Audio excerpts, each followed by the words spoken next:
He collapsed in the bathroom, no warning, no pain, no heart attack. His heart was beating, but his blood wasn't moving. And the cause? Something he thought was harmless. Something he'd done for over 50 years. Masturbation, not the act itself, but how he did it. Here's what most men don't know. There are private habits, unconscious, repeated over time, that can slowly weaken your blood flow, disrupt your connection with your partner, and accelerate aging from the inside out. If you've ever felt like your energy is fading, if your erections aren't what they used to be, if you feel distant or disconnected from the person you love, it may not be your age. It may be one of these silent mistakes.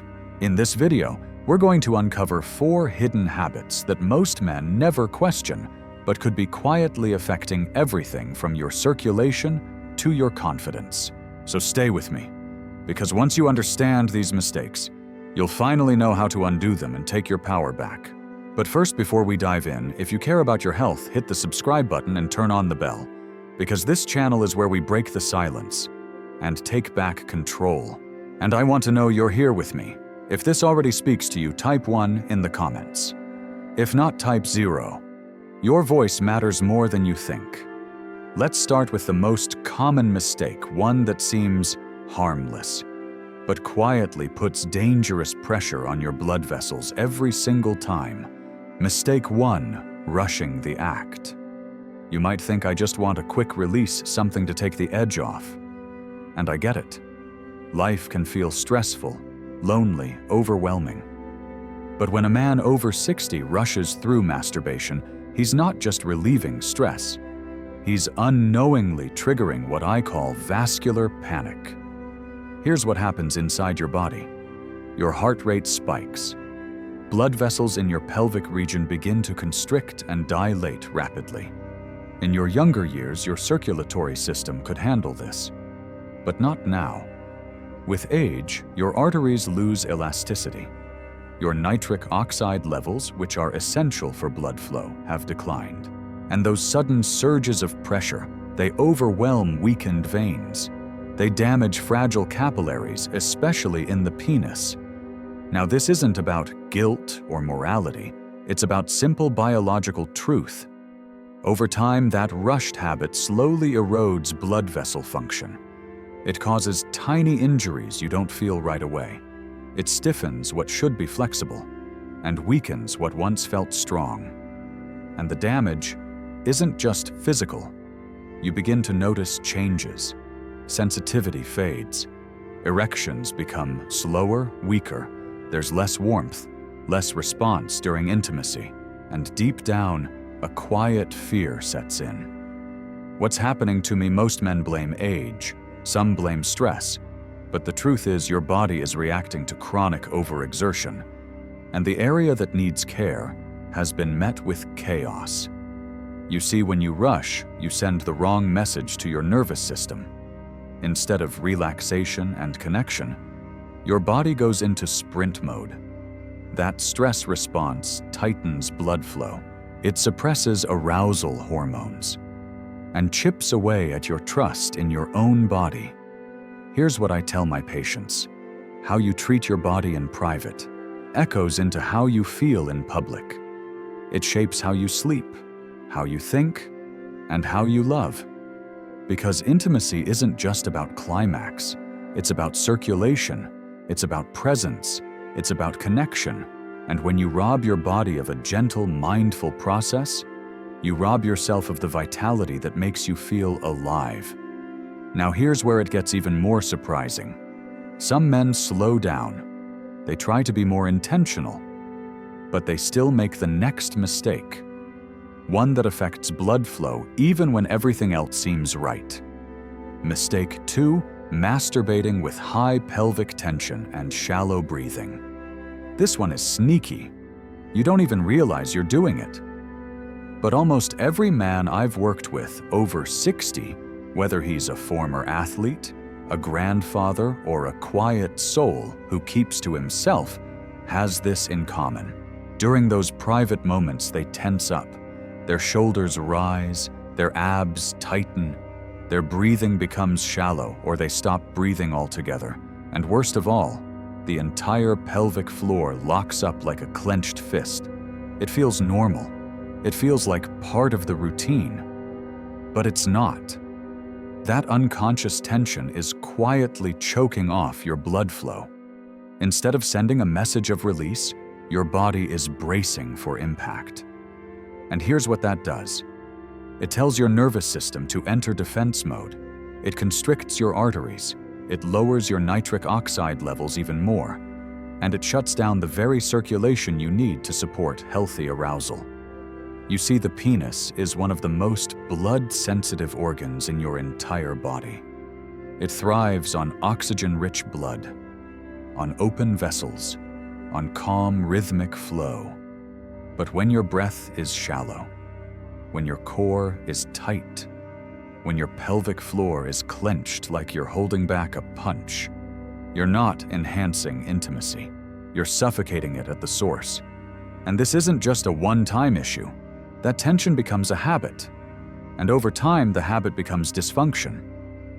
I've looked men in the eye, men who thought they were doing everything right, and asked one simple question. Were you holding your breath? They pause. And then they nod.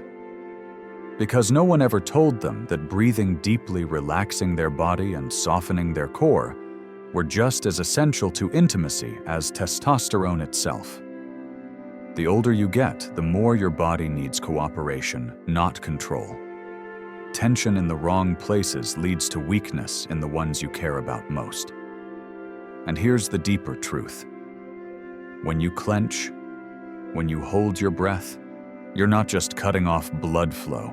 You're training your brain to treat pleasure like a threat. And that silent war, that quiet internal resistance, it steals your confidence without you even realizing it. But the good news is this mistake can be reversed. You can retrain your nervous system. You can bring softness where there was pressure. And you can reawaken the natural signals your body was designed to follow. Start by slowing down. Breathe deeply. Let your belly rise. Relax the base of your spine. Loosen your jaw. And allow your body to experience not just chase sensation. This small shift can change everything. Mistake 3: daily masturbation without recovery. This one creeps in quietly. It doesn't feel dangerous. It often starts out innocent, maybe from boredom, maybe from loneliness, or just to feel something again. But when you do it every single day, especially after the age of 60, your body starts to pay a price that most men never see coming. Here's why. Your body isn't 30 anymore.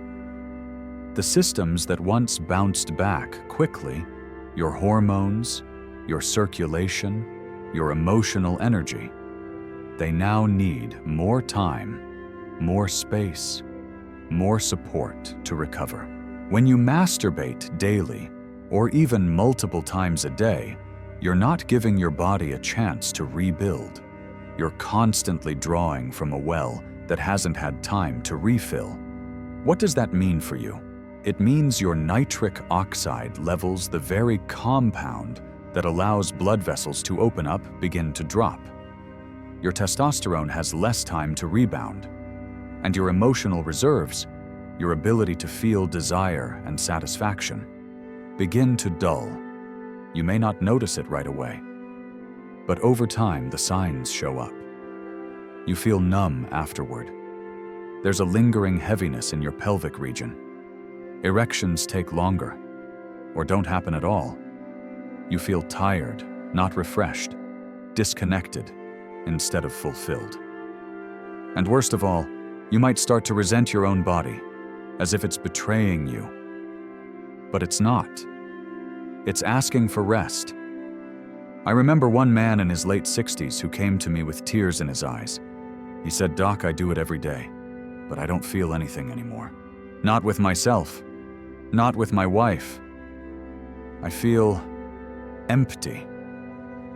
And that broke my heart. Because he wasn't broken, he was simply overworked. When you overstimulate your body without time to reset, you're not just dulling your senses. You're weakening the entire circuit that supports intimacy. The brain, the blood vessels, the hormones, they all work together.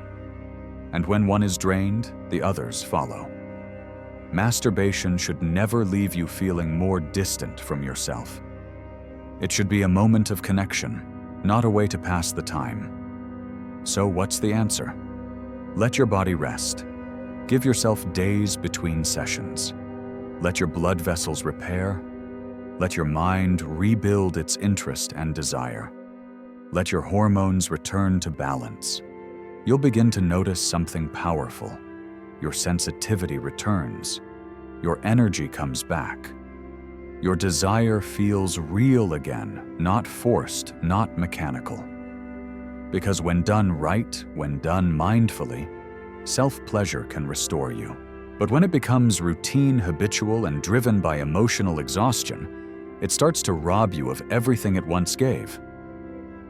And here's the truth. Even if you space things out and give your body time to recover, there's one more mistake. A habit that rewires your brain, hijacks your arousal, and quietly sabotages your ability to connect. Mistake 4, using porn that hijacks the brain. This is the hardest one to talk about. Not because of shame, but because of what it reveals. Loneliness, disconnection, and the silent craving for something real. Many older men aren't watching pornography for excitement anymore. They're chasing a feeling they lost, a sense of closeness, aliveness, or meaning. But here's the truth. Modern pornography is not what it was 50 years ago. It's faster, more extreme, designed to overstimulate your brain far beyond what real life can offer. And that's where the danger begins. When you flood your brain with artificial images and intense stimuli, you're not just watching, you're rewiring. Your dopamine receptors become desensitized. Your arousal shifts from reality to fantasy. And without even knowing it, your body stops responding to real touch, real connection, real intimacy. I've had men sit in my office married for decades, look at me with tears in their eyes and say, "Doc, I don't feel anything when I'm with my wife anymore. I feel broken." But they're not broken, they're conditioned. The brain is the command center for blood flow. When you overstimulate it day after day with artificial arousal, you short-circuit the natural signals that control your body. You confuse your nervous system. You shrink your emotional capacity. And you weaken the blood flow to the pelvic region where it matters most. Soon, erections become unreliable. Touch feels distant. Intimacy becomes a chore instead of a gift. And worst of all, you begin to forget what real connection feels like, what it means to be present, to be wanted, to feel alive. This isn't about judgment, it's about awareness. Your brain and your body want to feel again. They want to heal. But first you have to take back control. You have to break free from the fantasy that's slowly stealing your reality. And that starts by choosing a new path. Step away from the extreme. Step toward the human. Instead of visual overload, try memory. Instead of scenes on a screen, try your own senses. Touch, breath, presence. As you begin to reconnect with gentler, more natural stimulation, something powerful happens. Your brain rewires, your body remembers, your circulation improves, and that part of you, the one you thought was fading, begins to return. You're not too old, you're not too far gone, and you're not alone. I've watched men in their 70s and 80s rediscover real desire, real closeness, real confidence, just by making this shift. But you have to act now, because the longer these patterns continue, the harder they are to break. So ask yourself, what matters more? A fantasy that leaves you empty, or a connection that makes you feel whole because you still have time? And you are worth the effort it takes to feel like yourself again. If you've made it this far, I want to thank you, not just for listening, but for caring about your body, your health, and your future. What we talked about today wasn't easy. These 4 mistakes are deeply personal, but they're also incredibly common. And the truth is, they've taken too much from too many good men. But now you know better, and that means you can do better. Slow down, breathe deeply, give yourself the space to feel again. Choose connection over habit. And most of all, start treating your body with the care and respect it deserves. Because you are not too old to change. You are not past the point of healing. And your best years, yes, your best years can still be ahead of you. So here's what I want you to do next. Hit that subscribe button and turn on the bell, because this is just the beginning. We're building a space for real talk, real healing, and real results. No shame, no filters, just truth and tools that work. And in the comments, type "still standing strong" if you're ready to take back control. If this message hit home, let me know. Your voice matters. And when you speak up, you remind others they're not alone. Stay strong, stay curious. And I'll see you in the next video.